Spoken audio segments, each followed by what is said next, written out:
We were at the police station yesterday and ordered that his altar be opened and investigated. So what he did yesterday, instead of him to try and have a conversation with Ebere, he ran away from the back door. Why? Because after Ebere accosted him, Ebere was waiting. The police brought her in. He denied the child. He said his children is at home. She understand that Ebere's child is not his child. So waited for him to come out. Hello everyone, welcome back to Prophet Lupita Studio, the channel where we analyze trending issues with wisdom, balance, and accountability. How are you today? Trust you're doing great. Alright, so with respect to the investigation of Pastor Chris's altar, being alleged by Doris Ogala that his altar should be investigated. You see that in my previous video, I clearly stated that both the Nigerian police and the members of Pastor Chris's church should investigate what is happening around the altar, because such allegations need to be treated with seriousness. You see, I said that not out of hatred for Pastor Chris, but out of concern, because whenever serious allegation begins to surround a spiritual leader or anybody, silence only creates more suspicion. So today there's a new claim. All right, so the police has ordered the investigation of Pastor Chris's altar. Kindly take a listen. We were at the police station yesterday and Chris denied Ebere and tried to influence the police to send her away. So Ebere rushed up to Chris and held him on the clothes, carried the child and threw on him that he should come and take his child. So in all summary, because if I collect money from Chris Okafor today, there are 1 million likes of Chris Okafor. So I decided that this matter will go to court and I must get justice. Sharing my nude to your lawyer is a crime. And police has also ordered that his altar be opened and investigated.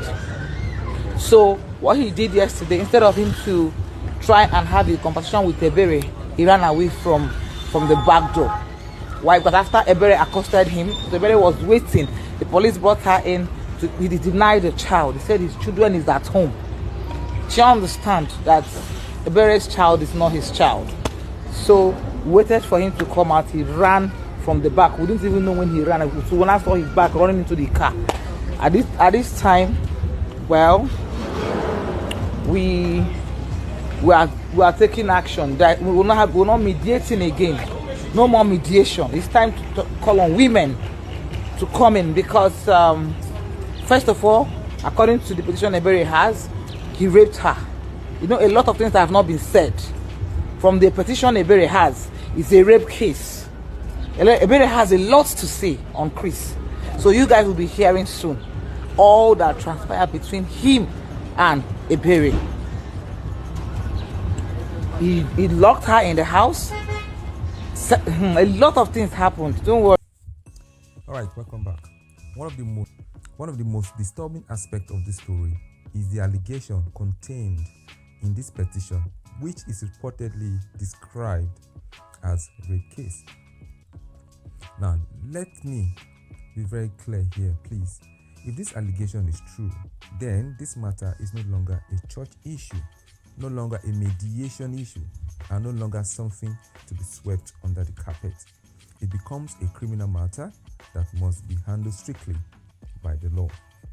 At the same time, allegation must be investigated, not assumed. Now, there are three major concerns here, and one of which is denial without transparent investigation. Now, when serious accusations are raised and the response appears to be avoidance rather than clarity, it raises public concern, especially when the accused is a spiritual leader or any other person that is in the aims of affair. The second thing to look at is that the role of power and influence. The mentioned attempt to influence outcome or silence narrative is troubling. Justice must never bow to power or money or even spiritual titles.